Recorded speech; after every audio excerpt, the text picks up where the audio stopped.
ଯଦି ଆପଣ ଦୁଃଖରେ ଅଛନ୍ତି ନା, ଏ କଥାଟି କେବଳ ଆପଣମାନଙ୍କୁ ସମୟ ଟିକେ ସମୟ କାଢ଼ି ସାଙ୍ଗମାନେ ନିହାତି ଶୁଣିଥିଲେ।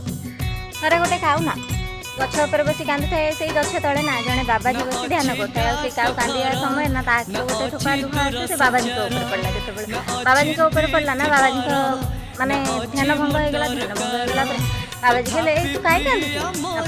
ବାବାଜୀଙ୍କୁ ସେ କହିଲା କି ଦେଖ ନା, ମୋ ରଙ୍ଗ କଳା ବୋଲି ମୋତେ କେହି ପଚାରନ୍ତିନି, ମୋ ସାଙ୍ଗରେ କେହି ସାଙ୍ଗ ହୁଅନ୍ତିନି, ମୋତେ କେହି ଭଲ ବି ପାଆନ୍ତିନି। ଯେତେବେଳେ ସେ ଏଇଟାକୁ କହିଲା ତ ସେଠି ବାବାଜୀ କହିଲେ, ତୁ ଅନ୍ୟମାନଙ୍କ ଭିତରେ କାହିଁ ଖୁସି ଖୋଜୁଛୁ? ଅନ୍ୟମାନଙ୍କ ଭିତରେ ତୁ କାହିଁ ତ ଭଲ ପାଇବା ଖୋଜୁଛୁ? ତ ନିଜକୁ ଭଲ ପା ନା, ନିଜ ଭିତରେ ନିଜ ଖୁସି ଖୋଜୁ।